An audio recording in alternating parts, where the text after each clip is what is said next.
Okay, with this video, we're going to take a look at the protocols and the code of ethics that we have looked at and studied throughout HCI 310, HCI 320, and hopefully reinforced in HCI 330. It's going to be a really good way to review this information, and the way that we're going to do that is we are going to actually follow the scripts project or the scripts final that you had to do.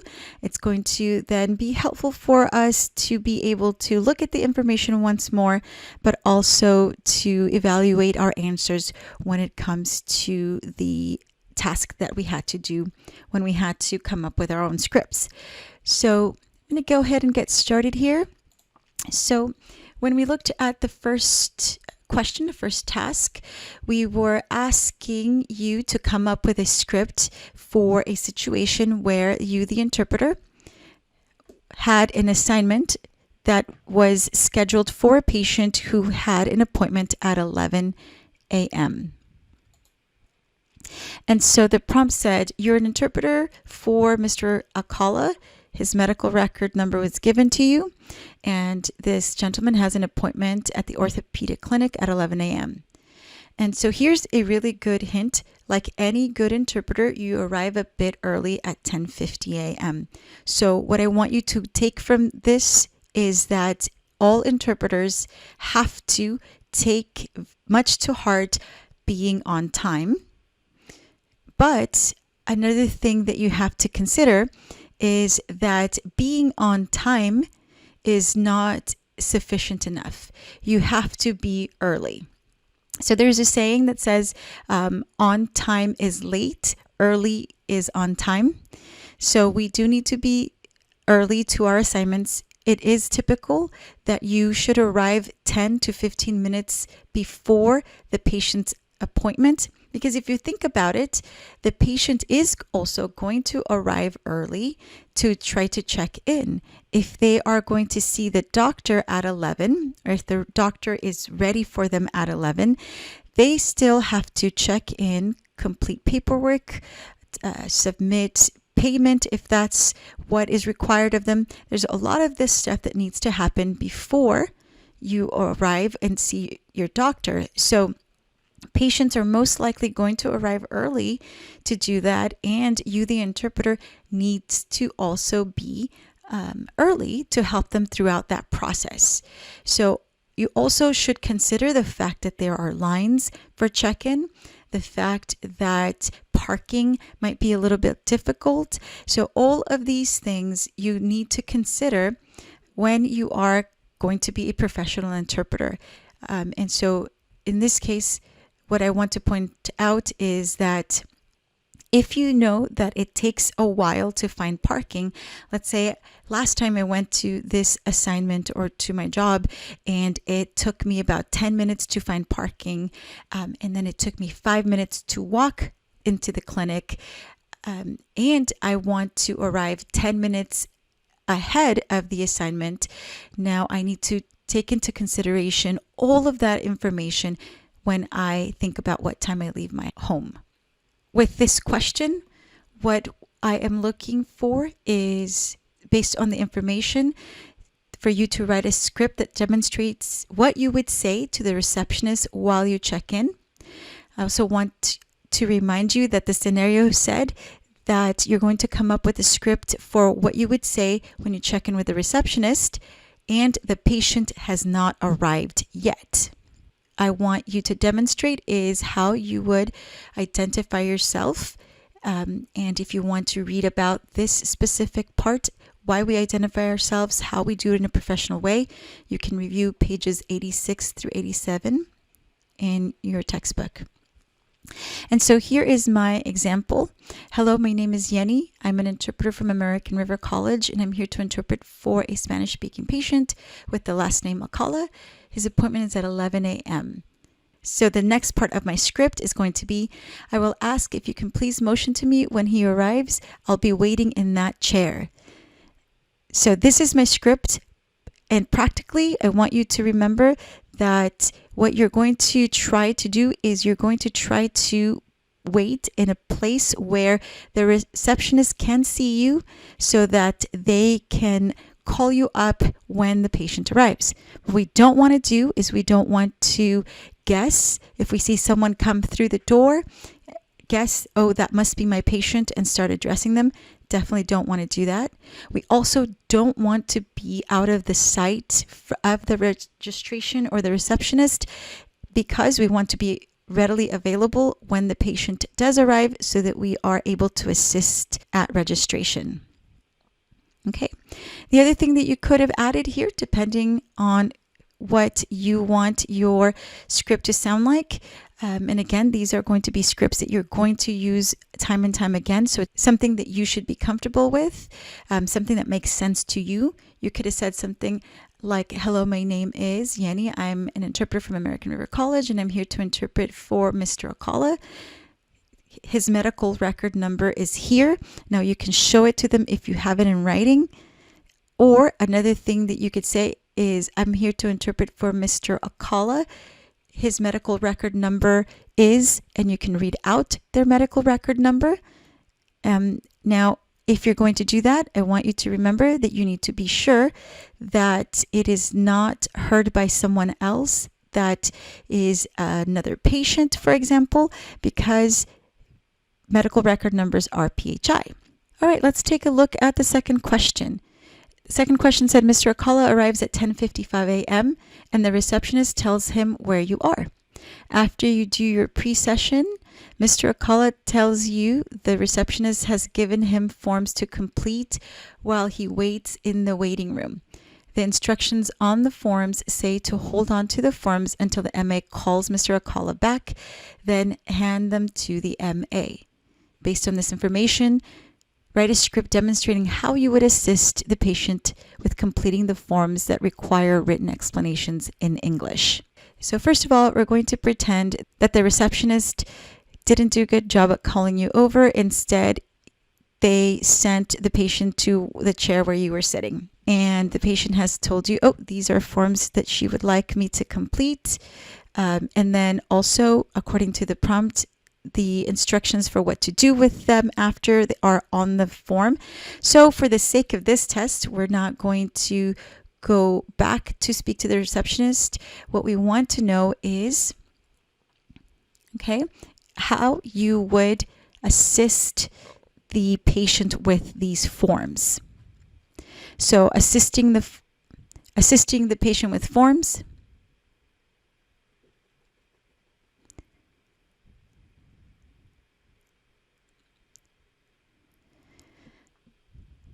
That are written in English and that require written explanations. So it requires written sentences or short answers by the patient in English. Okay, and the reason why I tell you what type of form it is because depending on the type of questions that are included in the questionnaire, there are a couple of ways that we can assist patients. We are going to be mindful of supporting their communicative autonomy and their independence. So there are going to be forms that are going to require more assistance and some that are going to require less assistance. And so that, you know what I mean, let's take a look at some of these questionnaires. Okay, for example, questionnaires like this, where the patient is being asked to make a check mark without having to write something in English. That's something that your patient might be able to do. So again, we want to always be as little involved as possible. So in this case, what we could do is we can actually have the patient keep that form, right? We can have the patient actually have the pen and make those checks without us doing them for them. All we would do in this situation is read it for them. So for example, if I look at the form and most questions are like this one or like this one, where there is really not necessary to actually write sentences or terms in English, then in this case, I may hand the form to the patient after I've taken a look at it and give them the option of they completing it themselves as we read it for them. If that is the case, one thing that you could do is you could ask for another copy so that you are not so close to the patient reading it over their shoulders, especially during COVID times or during the regular flu season. You could have your own form and read it as they go along so you're not so close to them. But they will keep the pen and they will be the ones doing the check marks. So in this case, for example, what I would do is I would say, Mr. Akala, question number 1 is asking whether you identify as a male or female. Male is the first option and female is the second option.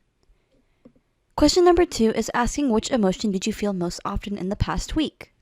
It then lists several emotions. I will read them in the order they are listed, so you can mark your answer. First is happy.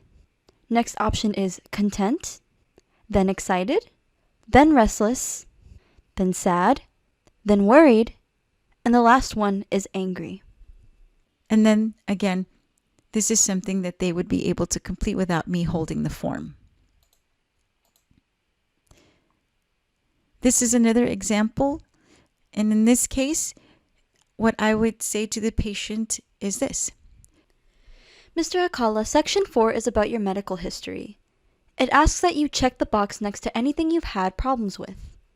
I'm going to read each item listed for you in Russian, starting off here with the first column and go down the list. Then move to the next column.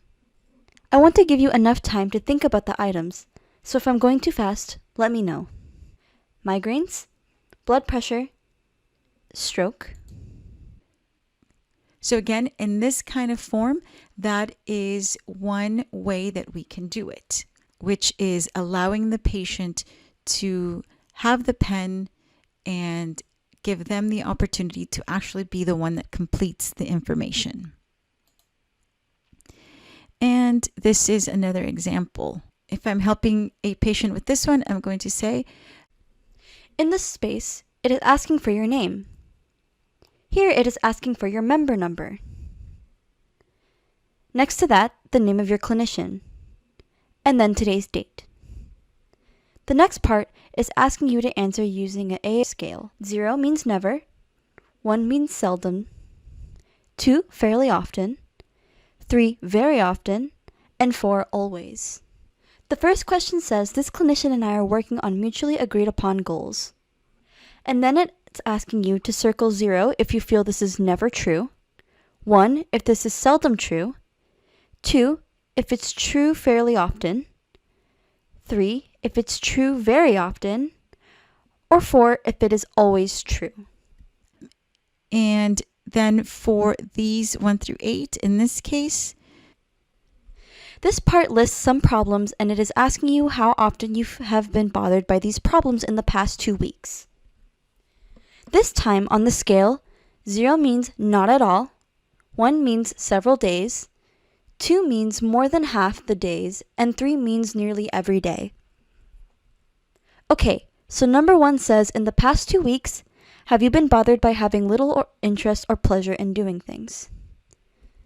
Circle 0 if this has not happened at all, 1 if it has happened several days, 2 if it has happened for more than half the days, and 3 for nearly every day.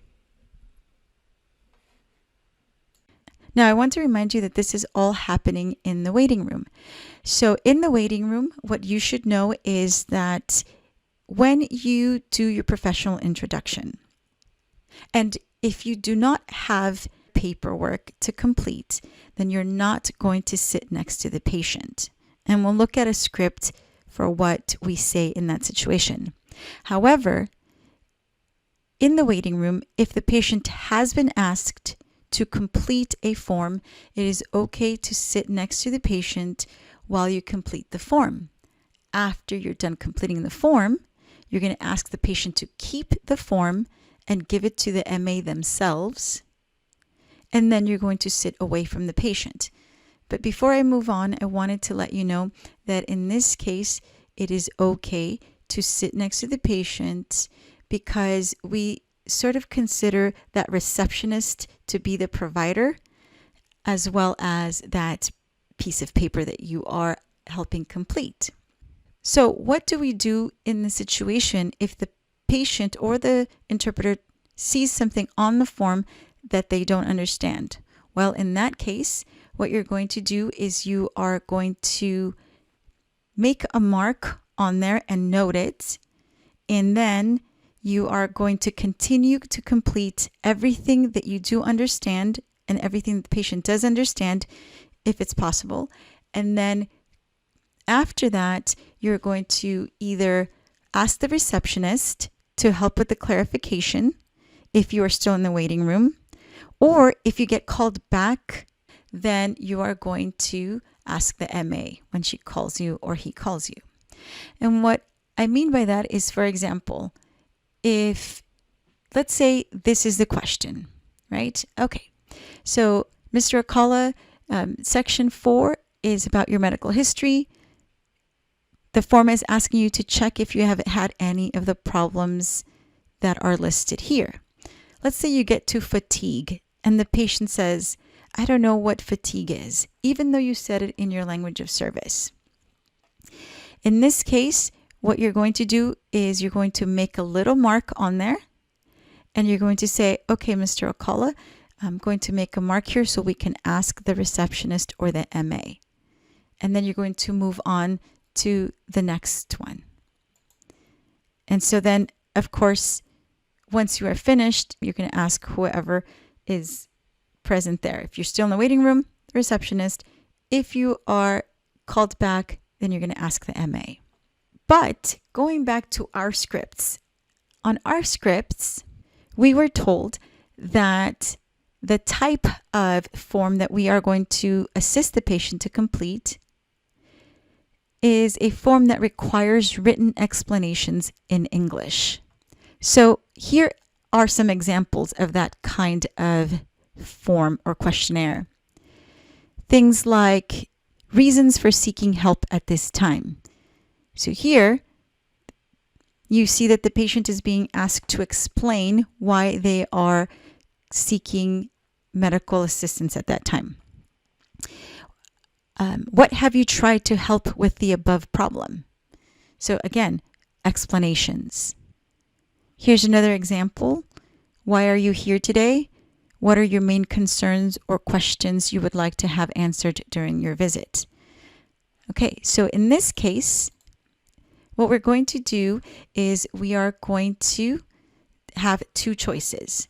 One is you can tell the patient that you can read them the questions and you can write their answers in English.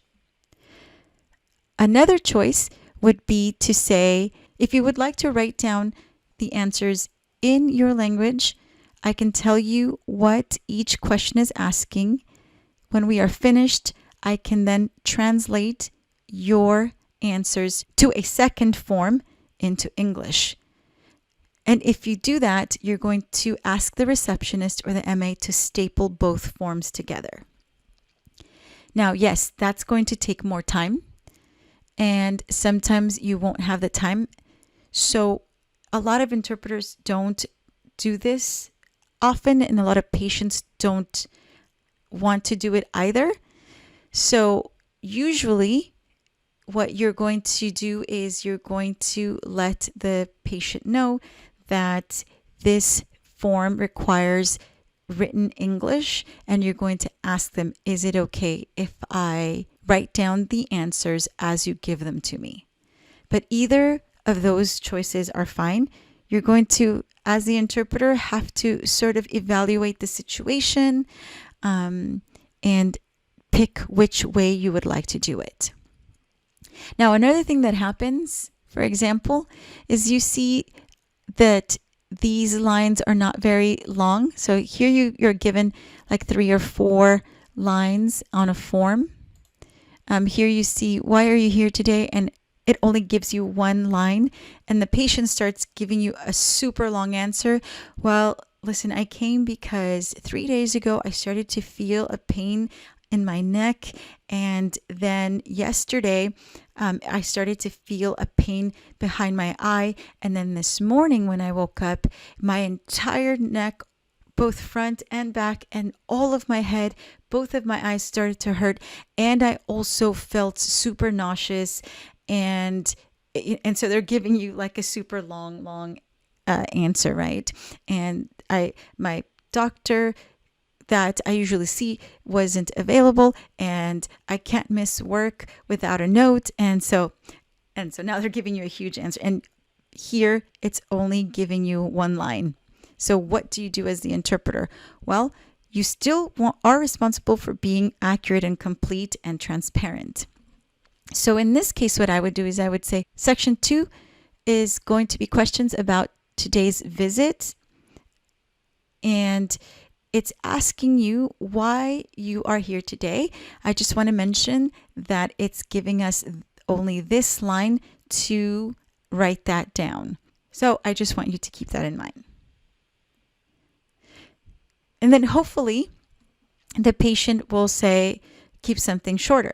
Now, if the patient says something like what I just said, what you could say to the patient is, can we say that in a shorter way and just say neck pain that started 3 days ago, eye pain that started yesterday, and now that pain has spread throughout your neck and head.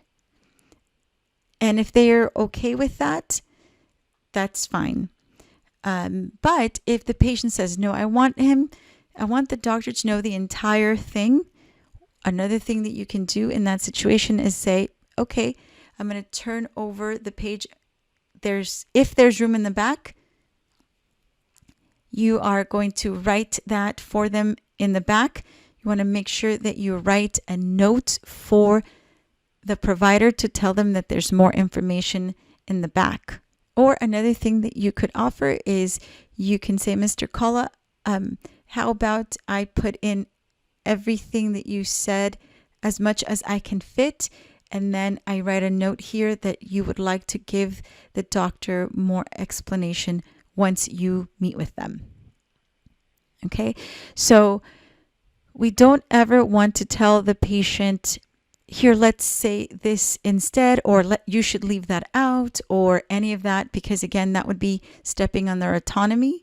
What you can do is you can offer these choices so that the patient knows that you will always be complete and that you will not change or summarize what they are saying.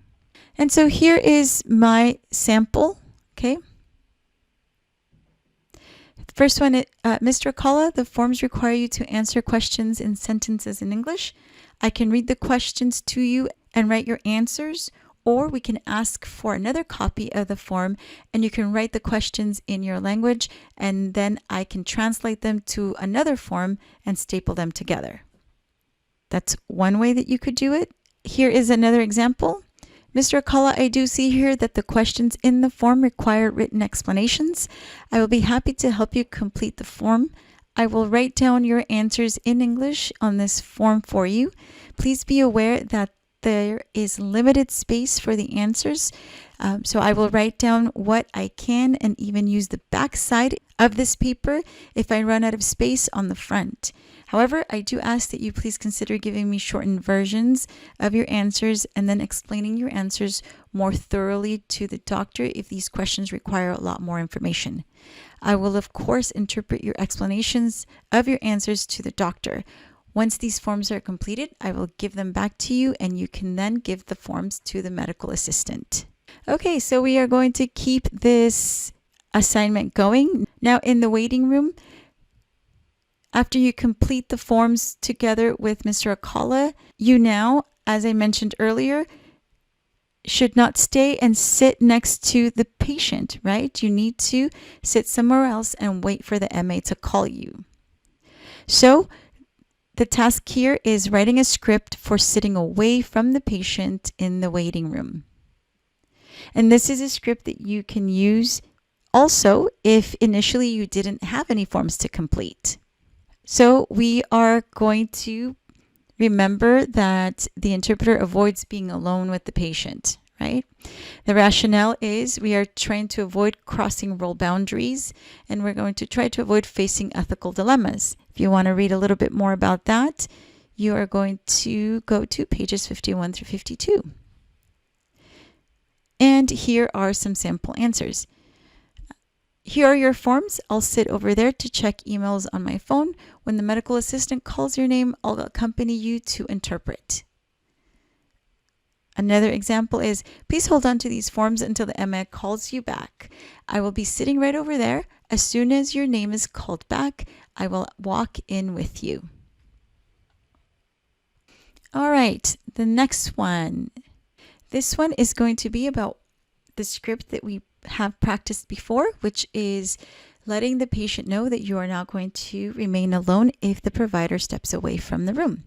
So in this case, the skill that we're trying to practice is interpreter steps out of the room when the provider does to avoid being alone with the patient. So the MA calls Mr. Akala's name and leads him to an examination room. She takes his vital signs, asks him for a few questions, tells him the doctor will be in a few minutes, then she or he steps out. So now let's write that script for what you would say to the patient next.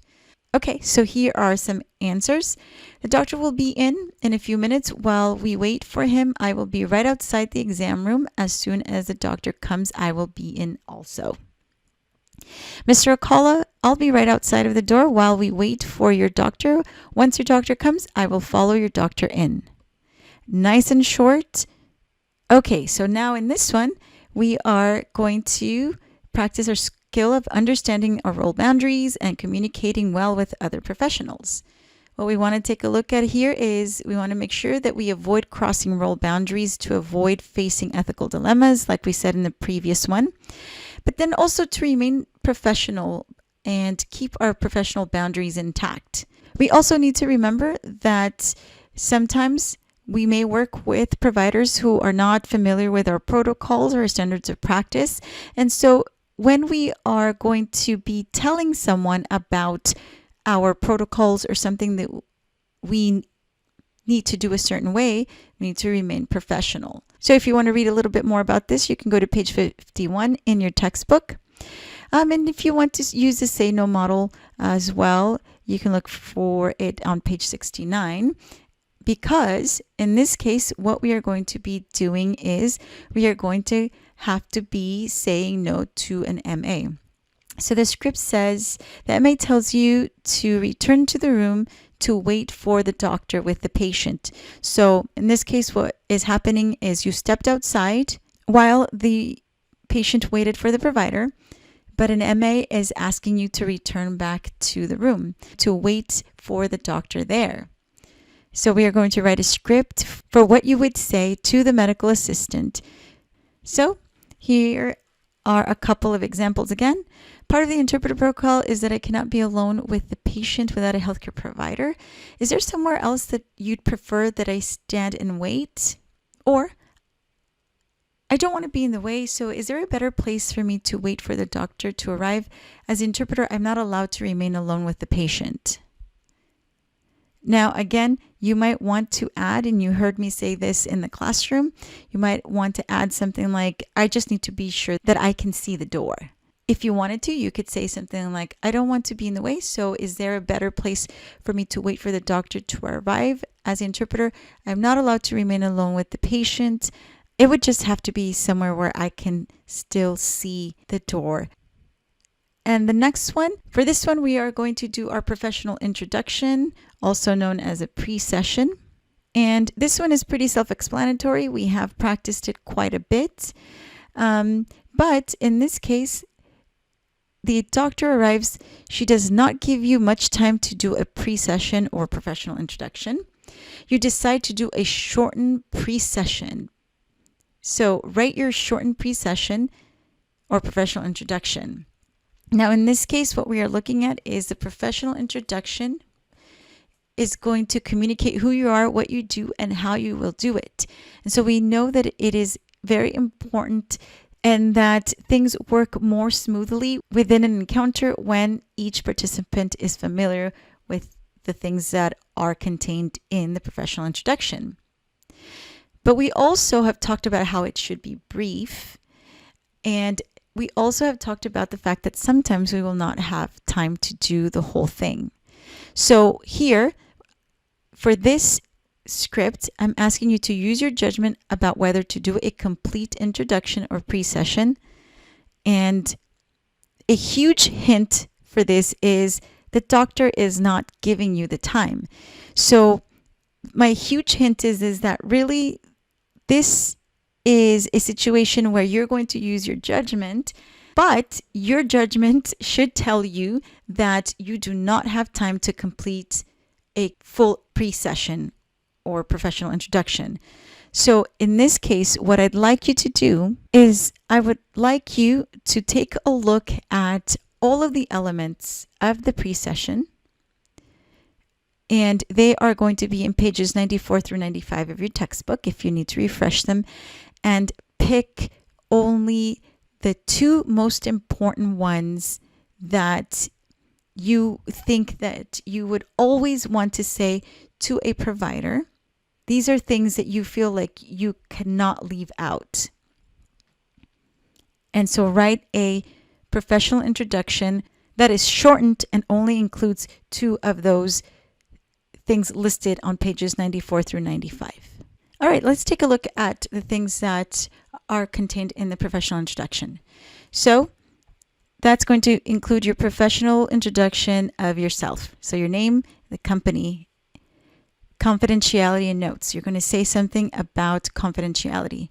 You're going to ask the person to use short sentences. You're going to let them know what you will do if you need a break. You're going to let them know that it's because you need breaks for interpretation. And you might also, in your version of your professional introduction, include something like what you would do if you need to signal for a break. Another thing that needs to be there is information about transparency. So asking each participant to speak directly to one another. The fact that you will be using the first person, and the fact that you will interpret everything completely. Right, so these are the things that our pre-session or professional introduction must be addressed. Now, for this one, for our script, what I'd like you to do, your name and company. Everyone is going to say your name and company. Okay, so when you are picking the two important things that you would like to add to your shortened professional introduction, you're going to pick from here to here. So confidentiality, short sentences, transparency, use of the first person, or completeness. Now, here's another hint. Okay, so I say, you have to say it. Everyone's going to say this, so this doesn't count as one of them. Now remember that I have also said that providers already know that you are responsible for keeping information confidential. So when you are selecting, remember that this is one that is not important because the pre-session that we are doing for the script is with the provider. So this one, everyone's going to say professional introduction. Confidentiality is one that you are not really going to see as very important. So now what you're going to do for this script is you're going to decide between short sentences, transparency, use of the first person, and completeness. Two of those that you want to accompany your name and company. So let me show you an example of what I mean. Hi, doctor. My name is Yenny. I'm an interpreter from American River College. Okay, everyone is going to say their name and where they're coming from. So now I'm going to pick two things. I ask for you to speak directly to the patient when you speak, and speak in short sentences. If I need a break, I will wave my hand like this. Thank you. So in this case, I had my name. I didn't say anything about confidentiality. I asked for short sentences, and I let the person know what I would do if I needed a break. So I chose this one. And I asked the provider to speak directly to the patient. So I also chose speak directly to the provider or patient.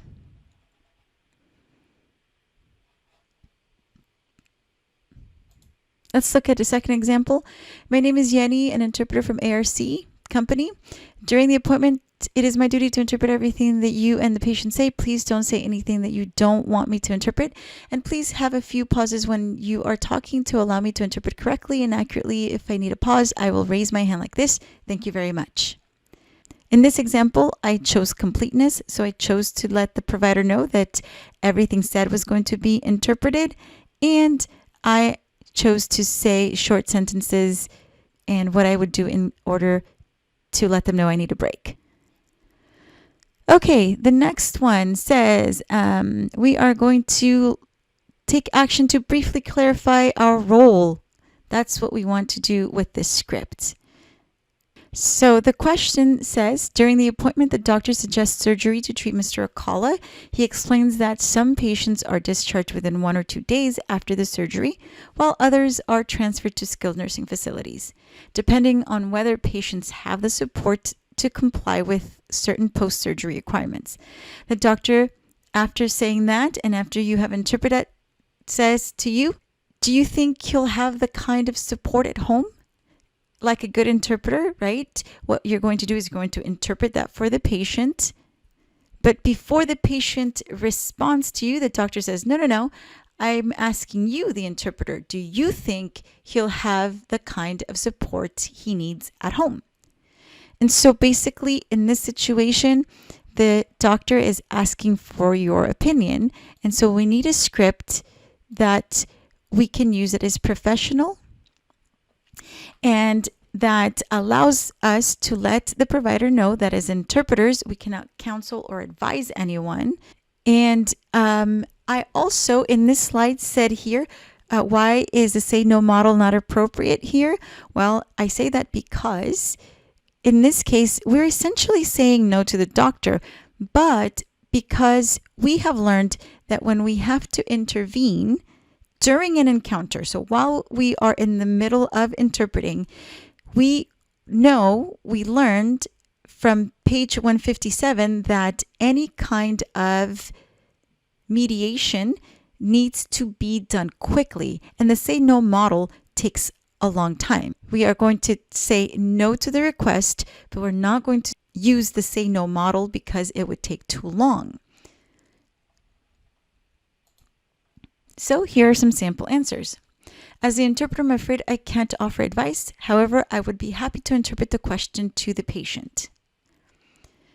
As the interpreter, I can't give advice, but I'm happy to interpret your questions for the patient. Or, excuse me, I can interpret your question to him and ask him to answer it. The interpreter is not allowed to give her advice and opinion. So we want to be brief.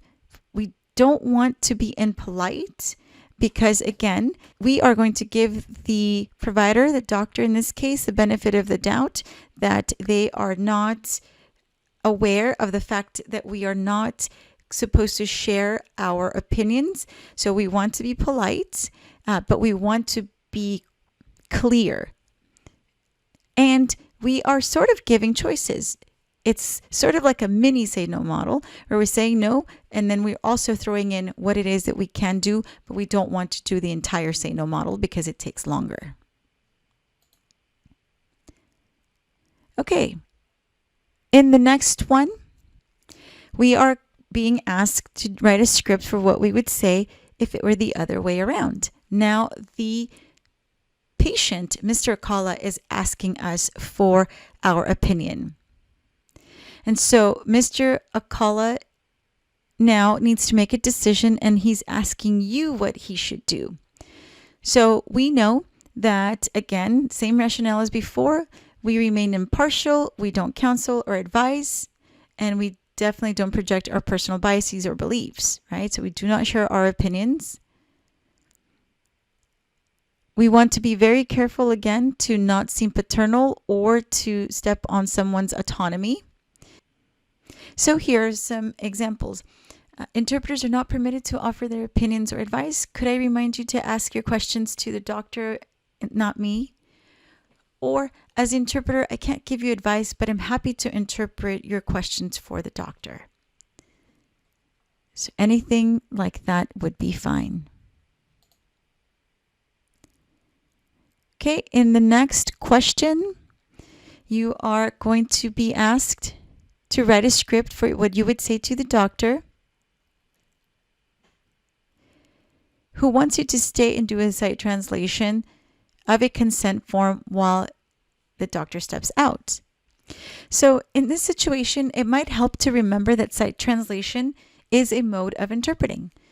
And you can review the modes of interpretation on page 107. In any kind of interpreting, we need to always have a provider present.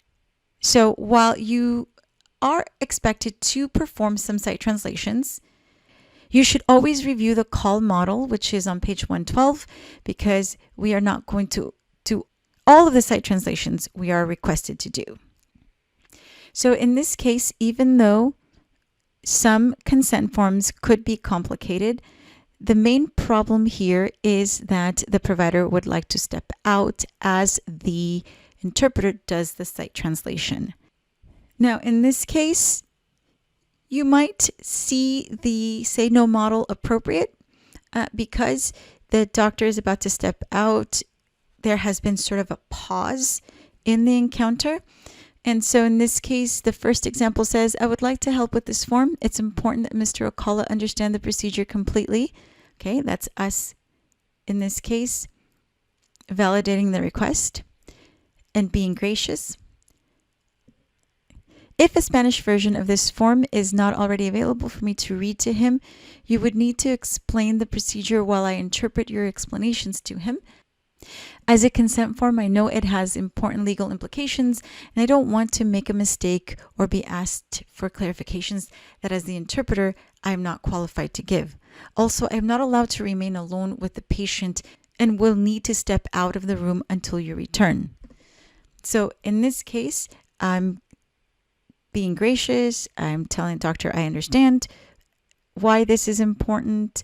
I'm giving him options, and then I'm giving him reasons as to why I cannot do it.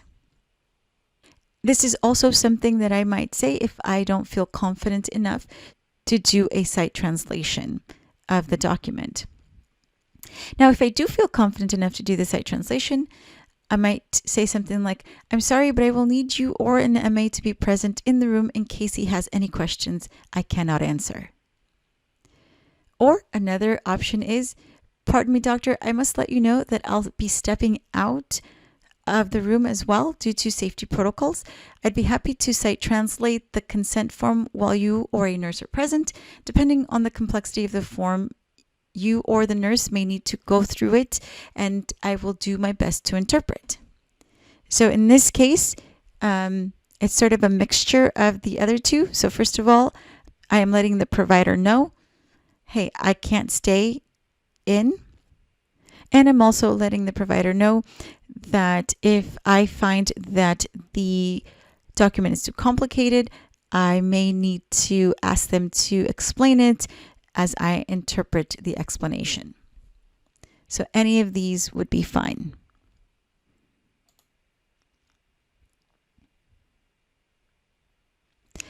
Okay, and then the next script that I'm asking you to come up with is a script that you're going to use when you have to intervene to ask a speaker to clarify when they have used a term that you are not familiar with. So in our example, the provider uses a term, functional difficulties, and you as the interpreter do not know what functional difficulties means. So what are you going to say? What's the script that you're going to use to ask for the information that you need, to ask for clarification? So here's some sample ones. Doctor, as the interpreter, could I ask you to clarify the term functional difficulties? Another example is, the interpreter would like clarification on what functional difficulties are. Could you please explain them or give examples so that I may interpret them for the patient? Thank you. And then the third example, the interpreter would like to ask for a clarification on what you mean by functional difficulties. And these are just examples. You can phrase it in any way. Basically, you want a very quick sentence that lets the provider know, I don't know what this word means. Could you define it for me?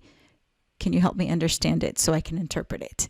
That's what your script should do. Okay, and then in the next script, you are being asked to ask for a repetition. So in this situation, you do not need anything clarified. You just know that you forgot something.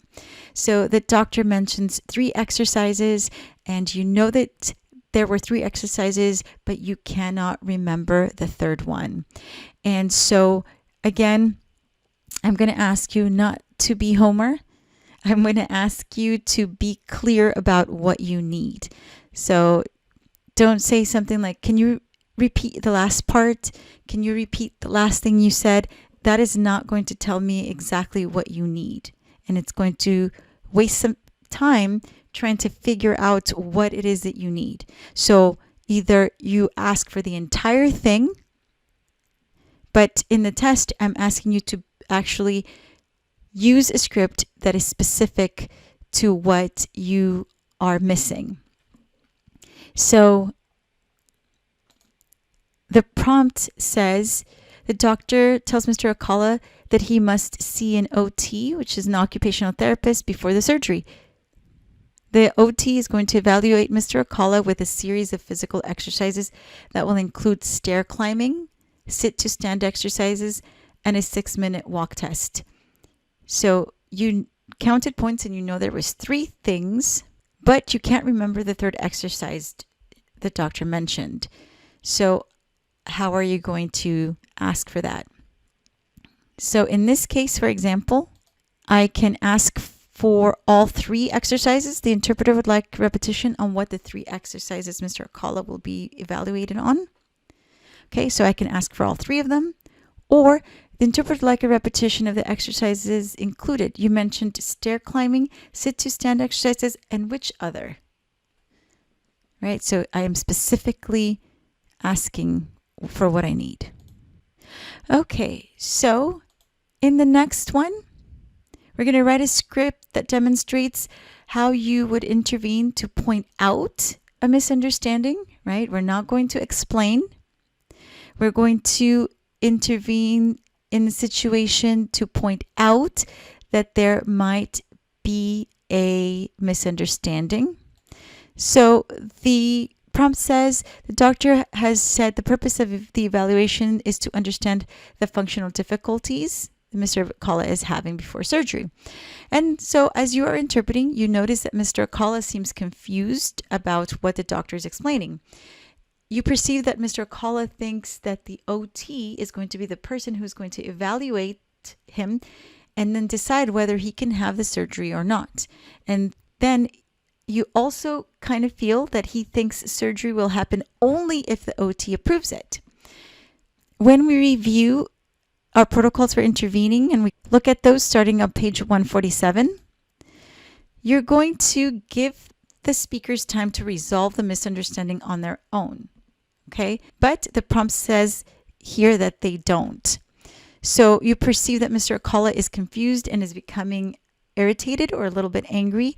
So you come to the conclusion that this may be either because the use of the word evaluation, which when used in Mr. Alcala's language may mean that the surgery depends on the results of the evaluation, or you, the interpreter, think that a systemic barrier is happening because Mr. Alcala is not familiar with the protocols used in healthcare and how a evaluation is necessary before surgery. So after evaluating the situation, you are going to decide to intervene. Okay, so the script then that you are going to write is based on the information that is here. Write a script demonstrating how you would intervene to point out the misunderstanding. In this situation, whether the misunderstanding is because of a systemic barrier, which means that the patient is not familiar with the fact that it is normal for a patient to be evaluated before surgery, or whether it be because the patient doesn't understand the term evaluation. Whatever is causing the barrier in this situation, we're going to wait for the situation to be cleared up by the participants, but it doesn't get cleared up, so we are going to intervene. And here is what that would sound like. Excuse me, before we continue, the interpreter is concerned there might be a possible break in communication about what an evaluation means and what evaluations are used for in surgeries. Now, you notice here that the interpreter is going to say the interpreter is concerned, right? And that's being transparent because the interpreter is the one that's pointing it out.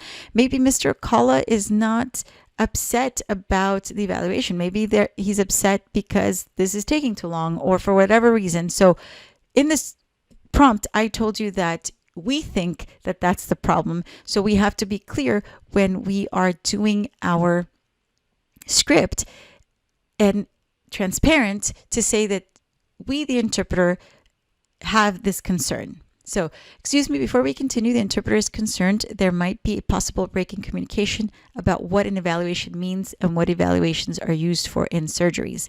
So I'm saying I, the interpreter, am the one who has a concern, and I'm not explaining what evaluation is. I'm just letting you know what I think the problem might be, and it's me. I'm the concerned person.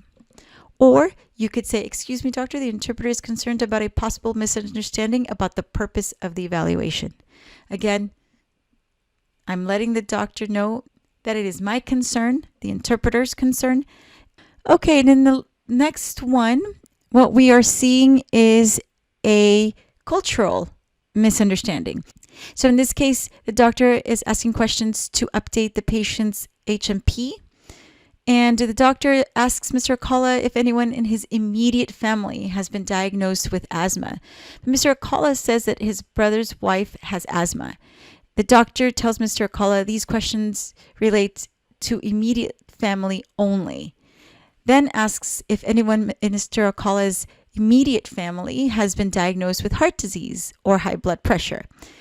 Mr. Akala, who thinks that his sister-in-law, in his culture, his sister-in-law is part of his immediate family, says that his sister-in-law has high blood pressure.